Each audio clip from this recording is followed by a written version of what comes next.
For our spotlight section this week, I'm delighted to say that we're joined by Nimish and Suryanshu, developers of the Eyecan app, which is currently in beta.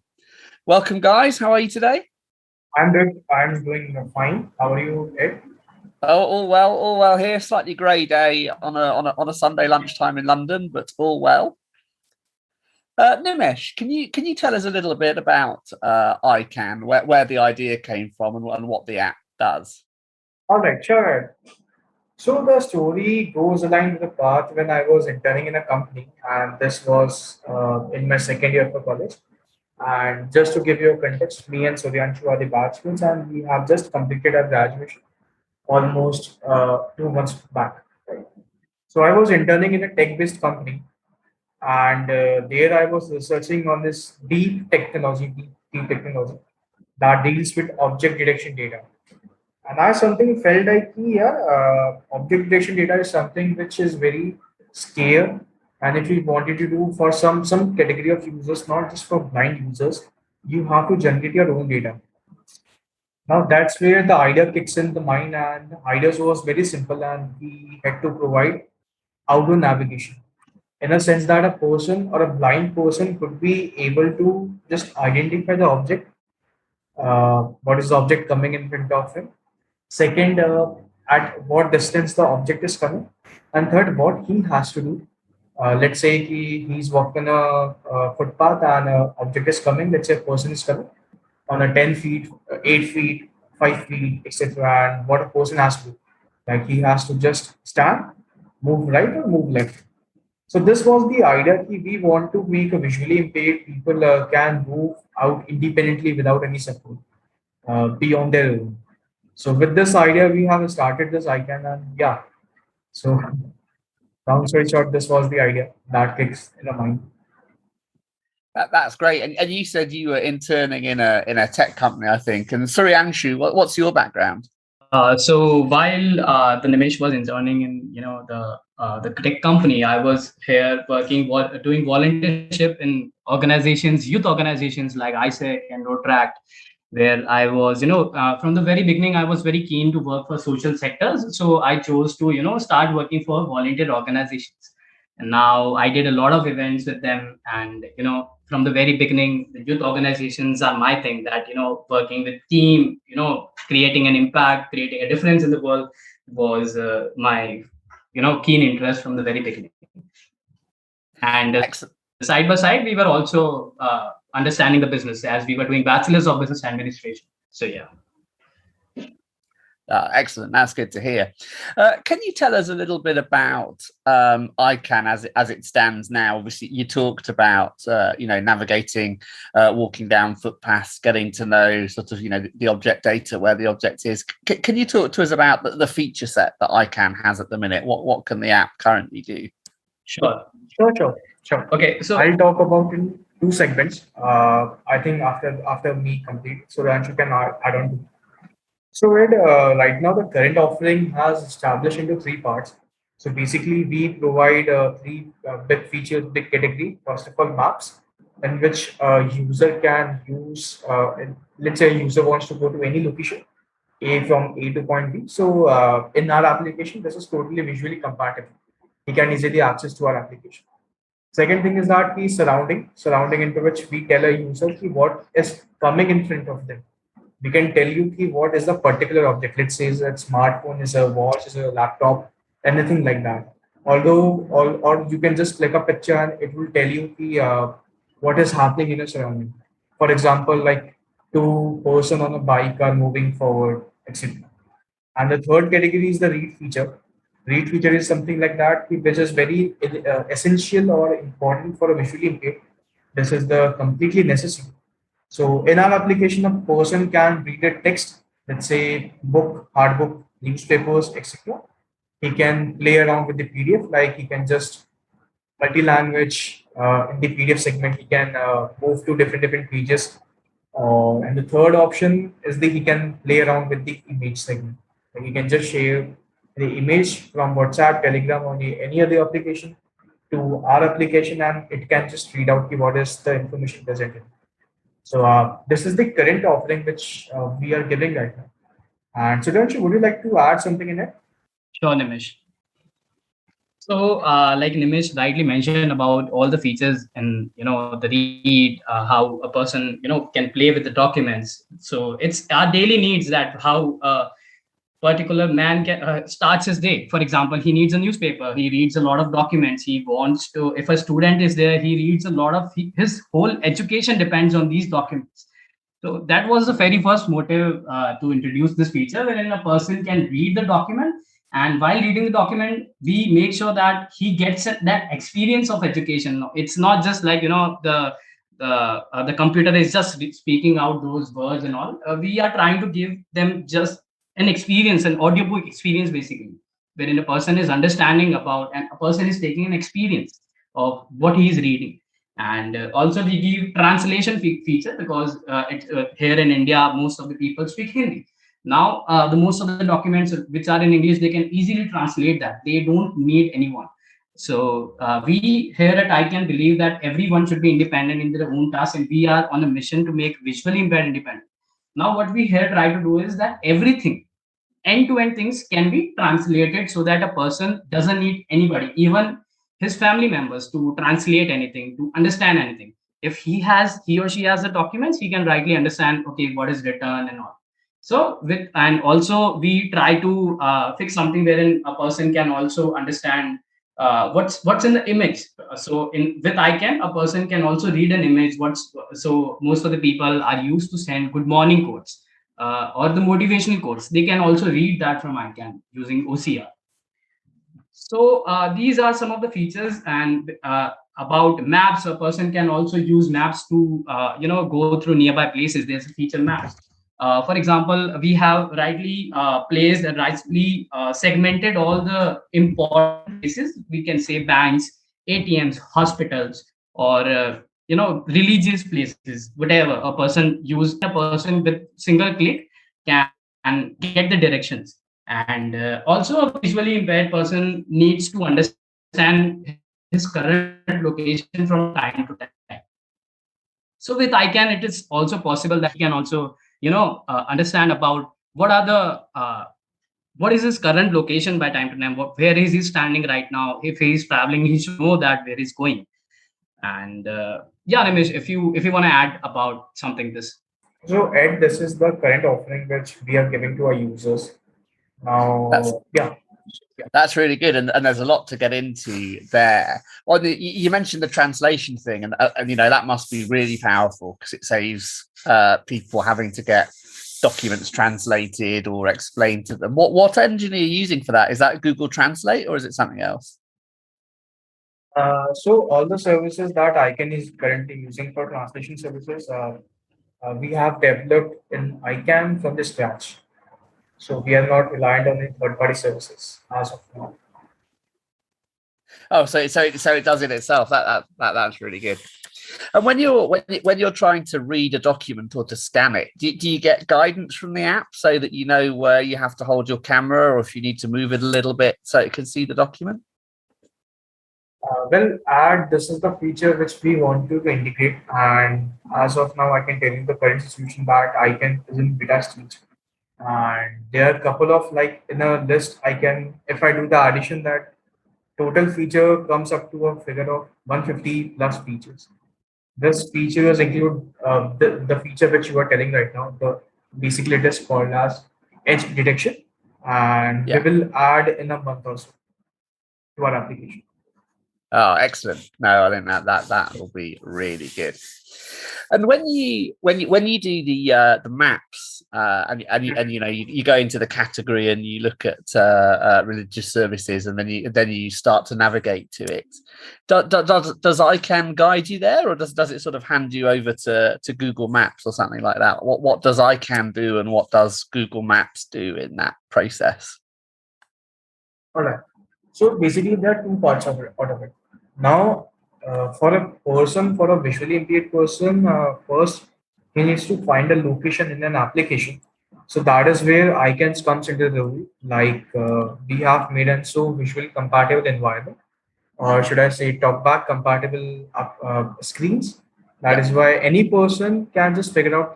Let's say if he wants to go to restaurant If he wants to go to hotel, search for any other places, he can do that.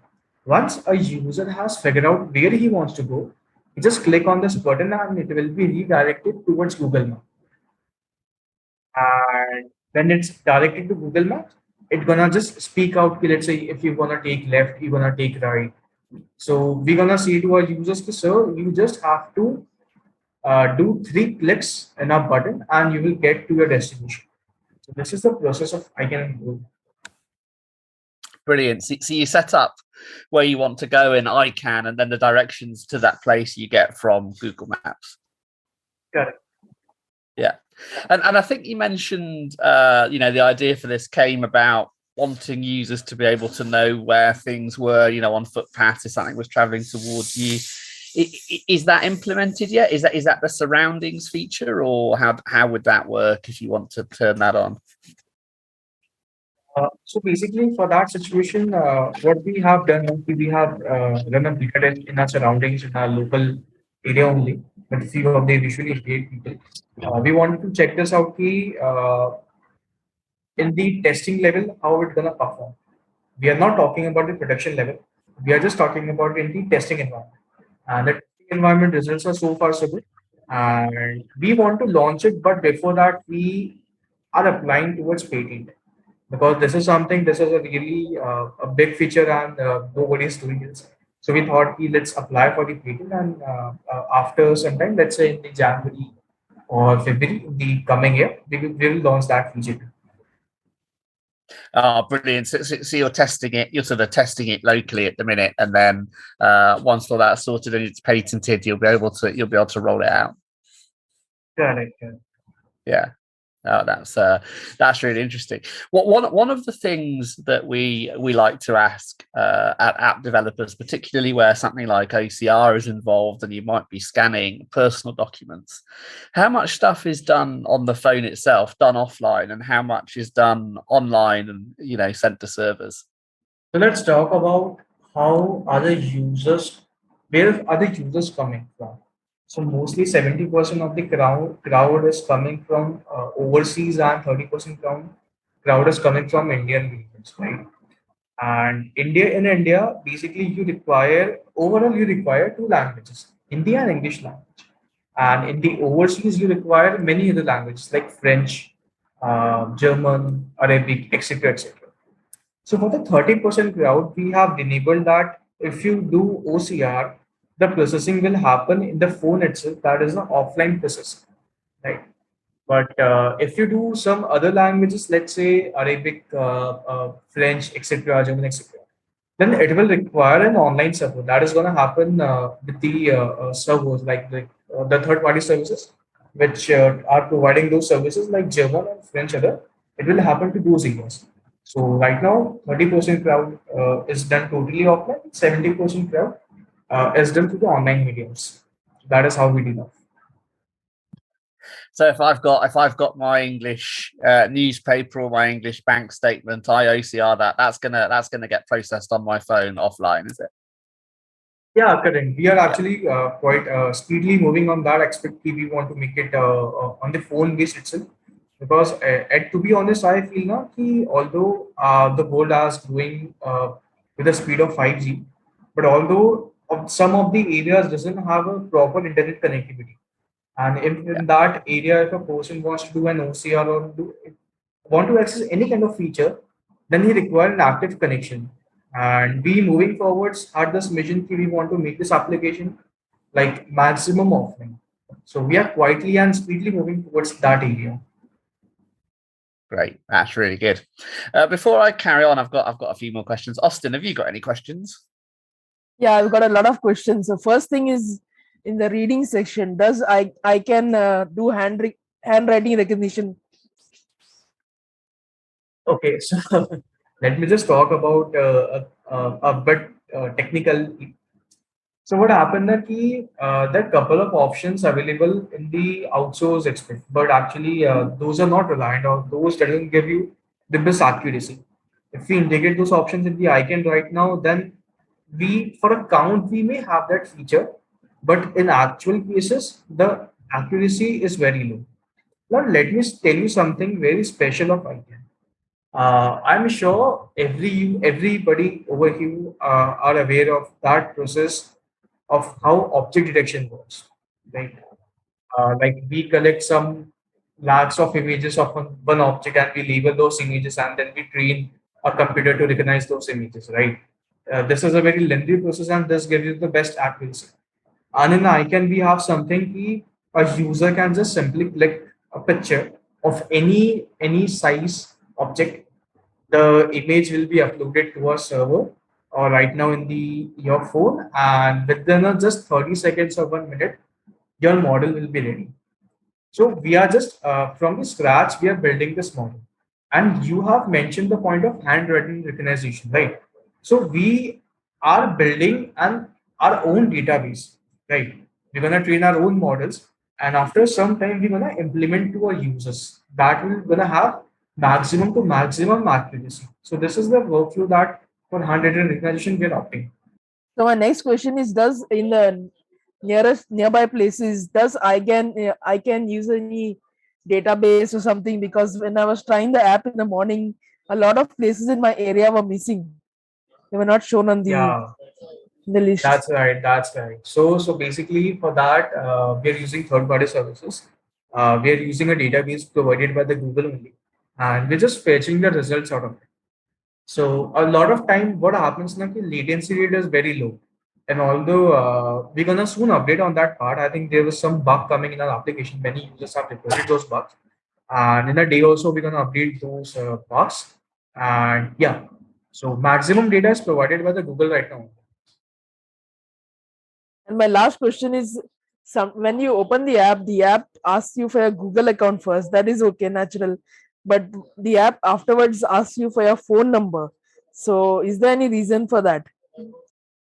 Yeah, that's a we have a valid reason for that. I think Suryansh, would you like to take that question? Sure, Nimish. Okay, so there's a thing in ICANN that we are more focused on providing customer support to all the users. And we have this very feature in ICANN where a person can request to call when a person is not understanding about the basic features of ICANN and he is trying to understand about the application. We have put in their feature called request to call, wherein a person can request to call and can connect with the team so that if he or she is getting a problem can be solved. Now, when he clicks on request to call, sometimes it happens that he forgets to write the correct number or he leaves that blank. So it leaves for the problem for the team to call him or her as a, to make them understand what is the problem. So that is the reason that we have initiated this, that a person can add a phone number so that even if he or she can request a call for something, then he gets a direct call. He doesn't have to, add something, the numbers and all, so that there's no need of, adding that number while request a call. So I think that answers your question. Actually, I would also like to add a point over here. We had this system integrated in ICANN. So let's say if any user application crashes, right? The system is gonna give us the alert. That user application has been crashed.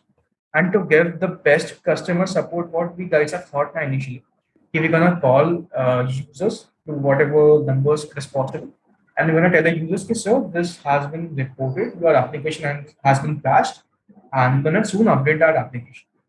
So it's gonna also make a good relation between the users and the company. So that is why we are in the first place asking a phone number for a user. And although I think that is just an option, that is not compulsory although. So yeah, that was also one of the reasons. Okay, thanks, Austin, and no, really, really interesting to hear about that. I think it's good that you're not sort of having to enter a number for a callback, and it can just be pulled down as long as it's the device you want to be you phoned on. Yeah, that's probably quite helpful. I had a couple more questions. One was about the user interface and the design of that. I see you've gone for, you've got the categories on the screen and you double tap to expand them. I just wondered whether you'd considered any other options. I know a lot of apps have sort of tabs on the bottom of the screen, and then you have the in focused tab contents above that. I was just wondering what had guided you towards the UI design you'd gone for. So in the UI design, this was very simple from the initial days that we want to give a users to the best what they like, not what we like. We as a company like, right? So now, let me tell you something. In the 3 months of spam period, we have changed our UI twice. Right now, the UI that you are saying is the most loved UI from the users that they are appreciating. Before that, we had another UI, like we had every screen and you have to swipe right to shift to another segment, another feature, right? So that was something a users was like, "Hey, sir, this is not working. Can you just change it? It's not very quick." So we thought something else. We want to create something that users love and users can easily indicate. And right now, the design is so simple that you can access any feature in less than a second. Yeah. So this gives us the experiment. We want to just experiment out what is working and what is not working. So yeah, this was the mind behind it. And it's really good that you're that adaptable and flexible that you can change the UI so quickly after feedback. And it's you achieved an incredible amount in just the 3 months. My second to last question, I noticed that I think your original intention was to have a subscription model for the app, but you've had a very generous donation or sponsorship for one of your users, Mr. Sengupta. And I was wondering if you could tell me about that, how that came about, and about the man who sort of sponsored it or made that donation to make it possible for the app to be free. Okay. So basically, you are asked. Okay, I got a question. So I'll speak a bit about it, and also want Suryanshu if you can add to my point. So what happens now? And we are running a startup, right? And we are dealing with the visually impaired segment, and to what extent my learning is sees like in this NGO segment, everybody wants uh, in the cost of free.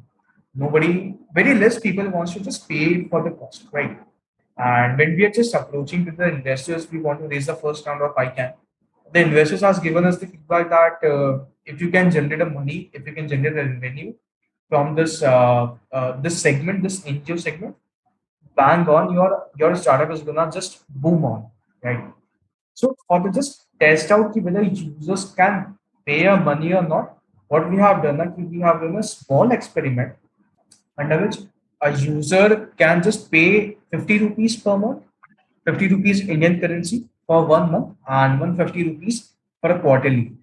And they're gonna have like full access to the application. So we have just tested this out, and the results are pretty amazing. Like we have not forced the users or we have not limited the users. Although it has happened many extents, like user has just called us and they was like, "Sir, we don't want to pay right now. Can you just extend a validity like a month or so?" And we're like, "Sir, no issues. We can extend your validity." And there were some users which was like, "Okay, sir, like I just love your application in just a single day of usage, and they are paying the full amount or they are requesting to pay the full amount for the year or so." So we have encountered with both of the users. Now this was the segment like the features that we are providing right now, the maps, the surrounding, and the read feature. We felt like this is the basic features, and we at the back end are not recurring any cost. So why don't we just give it to the free of cost to the users? So for that is why we have just make the application free right now. And we also had this premium services which I was talking earlier, like for which we have applied for the and all that features. Because this is a pro feature, so this will be coming in the next financial year. So this is how the payment structures work for the item. Sudhanshu, would you like to take this forward? Yeah, sure. Now, Nimish rightly said about how we encountered it both of the users where somebody wants to pay the full amount and at the same time a person doesn't even like that application consists of a subscription, that is a recurring subscription. Now, our initial motive was like we wanted to develop an application which is actually aiding their day-to-day lives. Now, to understand this, we needed a lot of testers, or we can say a lot of users who are using the application. And to make this possible, me and Nimish, took this decision about whether it incurs a lot of cost. But we took this decision so that a lot of users can enjoy the application while it's free, and also give us the suggestions. So we at Icon, like I mentioned it before also, that we take suggestions and feedbacks very seriously. We try to answer each and every query. Even if you ask any Icon user that who has put in a query, he knows that how we answer the queries. We use voice notes, we use audio interaction to most of the users to interact, so that there's no miscommunication happening. So we were getting a lot of users, but now while we made the application free, we started getting international users also. Now before this, so I'll take you to the flashback. Before making this application free, we were highly active on LinkedIn about talking to new people, meeting to new people, so about sharing the ideas about the application. Now there were a lot of people who wanted to help to the cause. They were keen about helping us to about this cause, about what we were doing here. So there was this donor about Eyecan Gupta, who met us on LinkedIn. He how do I put it? He was very interested about helping us with the journey about how we are helping visual impact.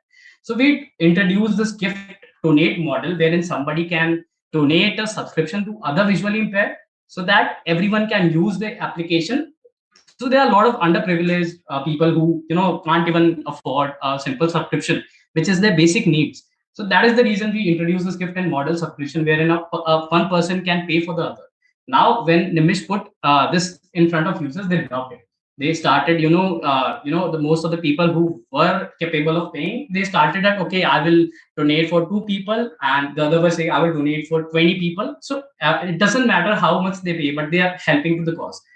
So this is how we with the flow of events occurred, we understood that how we can make this gift and donate model successful.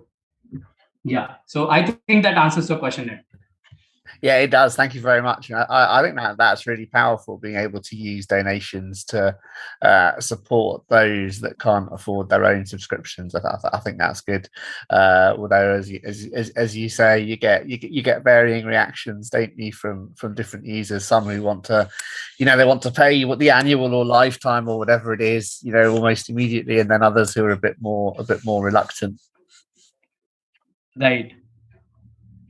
My last question, and you've touched on it a little bit already, Nimish, is the future really? You talked about edge detection for reading. You've talked about the feature in surroundings where you'll have location relative to objects.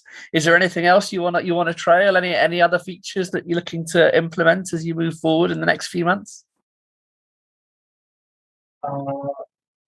In the pipeline, there are a couple of features. So you have just named few of them, but we are actually planning to make a person.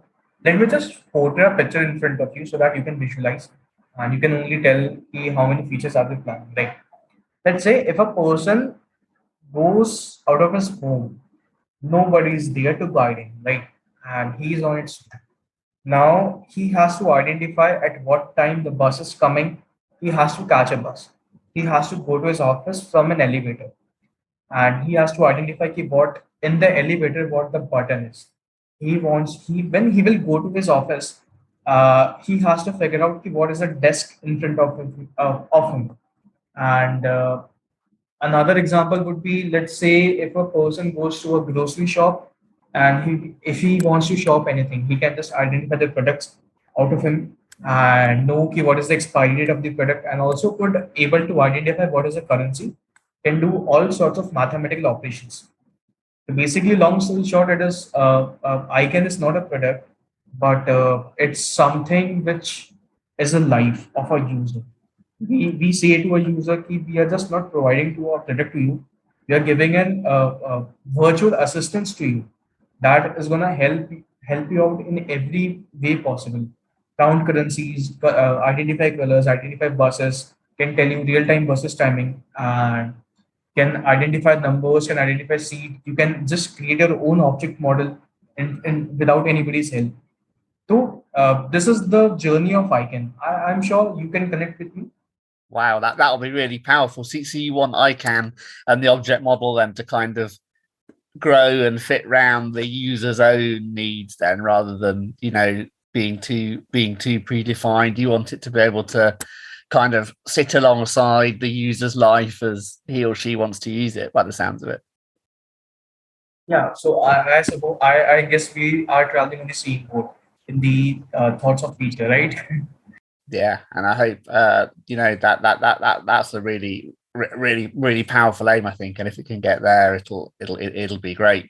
And as I say, it's already in the 3 months it's achieved such a lot. So do check out the app. The links, as ever, or the link to the Play Store will be in the show notes. Nimish, Suryanshu, huge thanks to you two both for the app and for giving up your Sunday evenings to come and talk about it. That's been really insightful, and we all, I'm sure, wish you best of luck. And yeah, users, please do try the app and feedback to the team about what you think. Thanks very much, guys. Our pleasure, Ed. Our pleasure. It was great Thank talking you so to you. much Edilas, I just want to say thank you so much for the blind users, Android users community. Thank you so much, Ashley. Thank you so much, Ad, for giving this international reach, international support. Thank you so much. Thanks a lot, guys. So to all the viewers listening to me and listening to Icon Conversion and the features that we're gonna bring on, I want to say one thing to all the listeners that it's just a span of 3 months that we have entered into this field, and I know the application which you gonna use right now may be having a lot of bugs. Maybe you may be feeling like this feature and that feature should be added to the feature. I just want to make one conviction with you all that we had around 150 plus features in the pipeline, and that we gonna release very soon. Like we are releasing 2 to 3 features every month. Also fixing bug as soon as possible. Uh, for the users, you what you can do right now, you can just access the application and let us know what are your feedbacks, what can be added, or what needs to be removed, or what needs to be improved. I personally believe the application can become a life, not a product, by your feedbacks. So thank you so much having me, and I'm just waiting for you all the feedbacks. So yeah, thank you so much. Oh, thank you.